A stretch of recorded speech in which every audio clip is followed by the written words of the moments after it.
Complex থেকে, আমি বাড়িতে থাকি। দিশানির মা আমাকে ফোন করে যে ফোনটা কি স্পিকারে? দিশানি বললো হ্যাঁ স্পিকার। তার আগে দিশানি মা কথা দিয়েছিল যতদিন না বাড়ির লোক মানবে ততদিন আমার ছেলে যাবে না, আর গেলে আমাকে নিয়ে বাড়িতে যাবে। আর তখন ছোটবেলাকার ভালোবাসা দুজনেই আমাদের।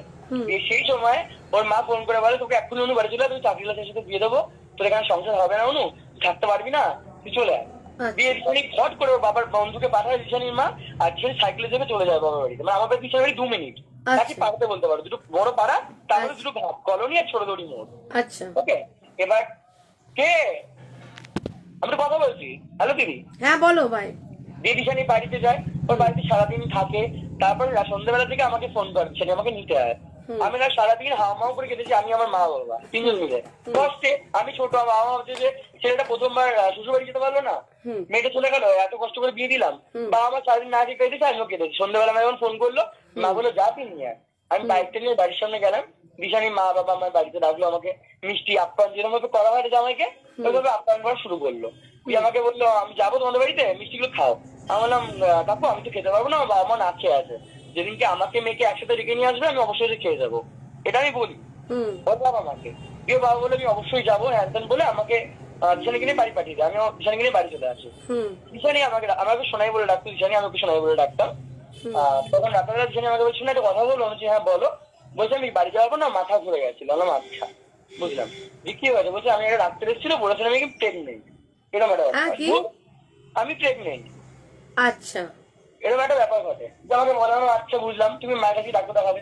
পরদিন সকালে আমি কমপ্লেক্সে চলে যাই, কিছুদিন পর মা ডাক্তার দেখাতে নিয়ে ডাক্তারখানায়।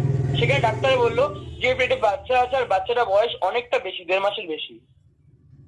আমার মাকে জানে, আমার মা শুনে অবাক। মা আমাকে ডাকলো ওখানে তার জায়গায় দাঁড়িয়ে ডাক্তারখানায়। তখন তোমার বিয়ের কতদিন হয়েছে? তখন আমার বিয়ে 20-22 এরকম সামথিং এমন কিছু হবে। আচ্ছা, আর ও 1.5 মাসের প্রেগনেন্ট। ওকে, আচ্ছা। তখন এটা আমাকে জানে ডাক্তারবাবু। মাকে বলে আমি মা বললো না হতেই পারে না, বিয়ের বয়স হয়নি 1 মাস, কি করে হয় এটা? ডাক্তার একটা গাল দিয়ে বললো যে আমি ছিঁড়ে ফেলে ফেলবো, এরকম একটা বললো। আমি ভুল কিছু বলে থাকি। ওকে ভাই, স্ল্যাংটা ইউজ করো না প্লিজ, কারণ ছোট ছোট বাচ্চারা দেখে তো। সরি মানে এইভাবে এটা ল্যাঙ্গুয়েজ বলো যে খারাপ ভাষায় উনি একটা কথা বললেন। হ্যাঁ খারাপ ভাষায় কথা বললো, যদি আমি আমার একটা ভুল হয়ে থাকে, ডাক্তার মানুষ উনি বলেছে, দিয়ে আমরা সেটা নিয়ে কোনো গুরুত্ব দিই না, কি করে হতে পারে। যে তারপর বাড়ি চলে আসি। বাড়ি চলে আসার পর টেস্ট করে দিশানি ভোরবেলা উঠে আমাকে ঘুম থেকে শোনা এরকম একটা ব্যাপার আমি খুব খুশি হই। আমি তখন কিছুই বুঝি না, মানে এইসব ব্যাপার নিয়ে মানে এখনকার বাচ্চারা আমার বন্ধু বান্ধব যতটা মানে আমার ভাইরা, তখন সেটা কিছু বুঝতাম না সে ব্যাপারটা অতটা। দিয়ে আমি খুব খুশি হয়েছি। মাকে ডাকি, বাবাকে ডাকি, সবাইকে বলি, সবাই খুব খুশি। দিশানি বাড়ির লোককে জানানো হয়। তখন দিশানি বাড়ির লোক আমার বাড়িতে আসেনি কোনোদিনও। আমার দিশানি বাড়ির লোককে জানানো হয়, দিশানি বাড়ির লোক শুনলো ব্যাপারটা পুরোটা।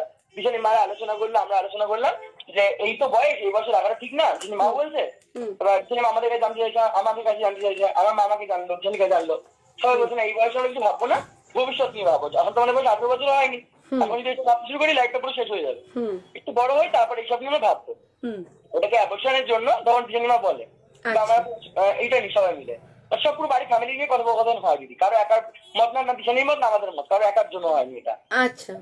এই ডিসিশনটা নেওয়া হয়।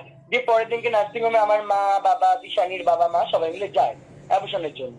এবার আমি যে মেডিকেল কমপ্লেক্সে কাজ করতাম সেখানকার দাদাকে সবটা ব্যাপারটা খুলে বললাম। সে দাদা আমাকে বললো ভাই এটা বদনাম ব্যাপার হয়ে গেল।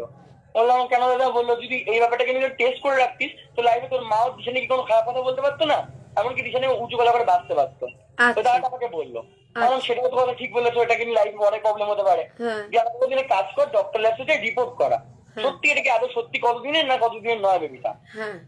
আমি তখন একদমই ছোট। আমি তখন মাকে ফোন করলাম যে মা এরকম আমার দাদা এরকম বলছে, তুমি কি এটা করতে পারবে? মা বলো দেখ এটা যদি করি তোদের মধ্যে অশান্তি বাঁচবে, বা হয়তো তোকে দিশানি ভুল বুঝবে যে দিতাম কেন এসব রিপোর্ট করতে চাইছে, এসব ব্যাপার নিয়ে তুই কাজ করার দরকার নেই। আর না মা তুমি যাও, যা টাকা লাগবে লাগবে, আমি 3,000 টাকা মাইনে পাচ্ছি, 3,000 টাকা আমি ধরে দিয়ে দেবো, তুমি এটা করে নাও রিপোর্টটা। দিয়ে তখন মা ওকে নিয়ে ডক্টর ল্যাবসে রিপোর্ট করাতে যায়। রিপোর্ট করিয়ে যখন দুপুরবেলা রিপোর্টটা বলেছে বিকেল 4টার দিকে দেবে, তখন ডক্টর আসেনি অপারেশনের জন্য নার্সিং হোমে। ওরা অপেক্ষা করে দিশানি বাবা চলে যায়, আসছে না বলে।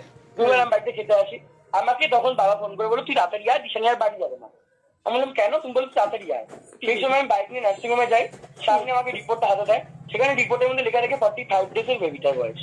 45 ডেজ। আচ্ছা, 45 দিনের। হ্যাঁ, সেই জায়গা থেকে আমার মাথাটা মানে বাস মতো পড়লো ওই বয়সে। আর আমি বাবা মাকে কি জবাব দেবো দিদি বিশেষ করে বুঝতে পারছিলাম না ওই জায়গা দাঁড়িয়ে। এমনকি আমার ভালোবাসাকে কি জবাব দেবো, কি জিজ্ঞেস করবো সেটাও বুঝতে পারছিলাম না। নিজের মনে কষ্ট পেয়ে এবার সব জায়গা থেকে অনেক শান্ত হয়ে গেলাম পাথরের মতো। তারপর আমি দিশানিকে বললাম, তুমি আমার বাড়িতে চলো, যা হয়েছে শুনে বাড়িতে চলো, তোমার বাড়িতে কি কথা বলবো। ও আসবে না, মাকে ধরে কান্নাকাটি, ও মা বলছে আমি অনুকে বাড়িতে নিয়ে যাবো। জোর করে আমার বাড়িতে নিয়ে আসি, ওর মা বাবা বুঝিয়ে যায়। সেদিনকে সন্ধ্যাবেলা মন খারাপ করে আমার মা বাবা বলছে, আমার মা বাবা আমার খুব ফ্রেন্ডলি, খুব। মা বাবা বলছে আসলে মন খারাপ করে বসে থাকতে হবে না, টাকা দিয়ে বিরিয়ানি খেয়ে তাহলে বিরিয়ানি খেতে যাই আমরা। দিশানি মা আর দিশানি বাবার বন্ধু মিলে আমার বাড়িতে এসে অ্যাবর্শনের ওষুধ দিয়েছে। সেদিনকার অ্যাবর্শনটা হয়নি বিকেলে, কিন্তু আচ্ছা রাতের কি একটা ওষুধ দিয়ে গেলে, ওষুধ ছবিটা আমার তোলা আছে এখনো। ওই ছবিটা ওই ওষুধটা দিয়ে যায় বলে এটা 3 দিন খেলে নাকি অ্যাবর্শন এমন কিছু একটা হয়ে যাবে। আচ্ছা আমি জানি না তুমি লাইভ করছো ফেসবুকে, কতটা এটা এফেক্ট করবে কথাগুলো শুনে। সবার সরি চেয়ে নিয়েছি দর্শকদের কাছ থেকে, কথাগুলো পার্সোনাল লাইফ। এবার পার্সোনাল লাইফ যখন তোমার কাছে এত অব্দি এসছে, কথাগুলো না বললেই না, যেহেতু সবাই জেনে গেছে ব্যাপারটা। তোমার অডিয়েন্সের চোখে তোমার কাছে খারাপ ভালো হবো, তো প্রত্যেকে আছে সরি চাইছি আগে থেকে। এবার এত অব্দি যদি ব্যাপারটা পৌঁছায়, রাত্রেবেলা ওকে যখন আমি মানে শোয়ার সময় ওকে আমি বললাম, শুনে একটা কথা বলবো, বলছে বলো। আমি বললাম একটা সত্যি কথা বলবে, বলছে বলো। আমার বেবিটা কাঁদছিল, আমি একটাবারই ওকে কাঁদতে জিজ্ঞেস করি। ও বলছে সন্দেহ করছো? আমার না সন্দেহ না, এতদিন তো আমি জিজ্ঞেস করিনি, যখন ডক্টর বলেছিল রিপোর্টও তো নিশ্চয়ই ভুল বলছি, হবে না। এবার ওকে আমি জিজ্ঞেস করি যখন, আমার সঙ্গে কথা বন্ধ করে দেয় ব্যাপারটা নিয়ে। ও পরের দিন ঝগড়া অশান্তি হয়, বাড়ি চলে যাবে, এরকম একটা ব্যাপার হয়। ও বাড়িতে যায়, বাড়ি যাওয়ার পর আমার যখন জুন মাসে 25 জুন বার্থডে, সেদিনকে অব্দি আমার বাড়িতে আসেনি, যেহেতু দুটো আমার বাড়ি হয়। আমি সকালবেলা মানে আমার বাবা বলে নিয়ে আসবো, তুই কষ্ট পাচ্ছিস, যদি বিয়ের পর প্রথম বার্থডে আমার, আমি কষ্ট পাচ্ছি। এবার তারপরে বিকেলবেলাকে আমি ওকে বাড়ি থেকে নিয়ে আসি, আমার একটা ঘড়ি গিফট করে, এরকম ভাবে সংসারটা আবার চলে। এইভাবে এভাবে চলে যাবে, রাখার বাড়ি মন্দিরে ঘুরতে যায়, এরকম ভাবে বেশ চলতে থাকে। চলার পর আমাদের মধ্যে টিকটকের মধ্যে আরেকজন দুটো পার্সন ছিল যারা খুব ভিউজ কামাতো আমাদের দেখিয়ে। আমাদের মুখে খুব অবলেটি ছিল, তো যে বাসায় ভিডিও করতো তার ভিডিও খুব ভাইরাল হয়ে যেত। এটা খুবই হতো দিদি, আমি তোমাকে মানে গর্ব করে বলবো না, এটা হতো। দেখবে আজকে যদি আমরা কোনো সিনেমার কোনো মানুষের সঙ্গে ভিডিও করি, আমাদের ভিডিওটা ভাইরাল হবে, এটা স্বাভাবিক। সেরকম ওই জায়গাটাতে আমাদের বেশি ফলোয়ার ছিল বলে মাম্পি দিয়ে অভিজিৎ দা বলে একটা পার্সন ছিল, সে আমাদের নিয়ে প্রচুর ভিডিও করেছে, বিয়ে থেকে শুরু করে প্রচুর। আমার কিন্তু কাছের একটা পার্সন হয়ে গেছিল মাম্পি দিয়ে অভিজিৎটা। এবার সেই আমরা যখন কাজে থাকি, আমার বাবা মা ওপরে, আমার দোতলা বাড়ি, ওপরে দরজা ফিট করার জন্য মিস্ত্রির সাথে কথা বলতে যায়। সেই সময় মাম্পি দিয়ে অভিজিৎ আমাদের বাড়িতে আসে সেই টাইমটা। আর সেই টাইমটা দিশানি কি করেছে, ওরা একটু ক্লোজ হতে চেয়েছিল, আর ওদেরকে ওপরে ঘরে পাঠিয়ে ওরা উপর ঘর দরজা রুম মানে বন্ধ করে লাইট অফ করে দেয়। সেটা আমার পাশের বাড়ির লোকরা দেখে নেয়। আমার মা বাবাকে আসার পর বাজে বাজে করে কথা শোনায়। এবার মা বাবা দিশানি কিছুটা বলে, বুঝিয়ে বলে, মানে রুট ভাবেই বলে আমার মা, যে কেন তুই ওটা করলি, বাড়ির বউ হিসেবে করা উচিত না, তুই আমাকে ডাকতে পারতিস, নিচে বসে গল্প করতে পারতিস, লোকে কি ভাববে, লোকে সমাজে কি বলবে। সেই নিয়ে জোর চিল্লামিল্লি দিশানি সকালবেলা ভেঙে দেয়। 1.5 মাসের মাথায় হবে, 1 মাসের বিয়ে মাথায় ঘরের মধ্যে হুস তুস করে চিল্লামিল্লি শুরু করে দেয়। দিয়ে আমি থাকবো না, আমি সংসার করবো না, এইভাবে হয় না। দিশানি মা বাবাকে ডাকে, সব পরিবারের লোক, ফ্যামিলির লোক আমাদের আসে সেদিকে রাতের বেলায়, সেই ঘটনার সময়। পাড়ার লোক সব জড়ো হয় এক জায়গায়। দিশানি বলে আমি সংসার করবো না, এই থাকবো না। আমি দেখো তোমাদের সব মেনে নিয়েছি, এরকম লাভ করো না। ওর বাবা মা বলে যে আমার, ওর বাবা তেড়ে মেরেছে, কে মেরেছে আমার মেয়েকে। তখন সবাই বলছিল যে আপনার মেয়েকে কেউ গায়ে না, এরা তো ফ্যামিলি, এরা গায়ে লোক নয়, অন্য লোক বোঝালো। এবার ওখানে গেছে সোশ্যাল মিডিয়া, এখানে এসে মা বাবা নামে নিন্দে, ওখানে গিয়ে বউয়ের নামে নিন্দে, এটা করতো নি।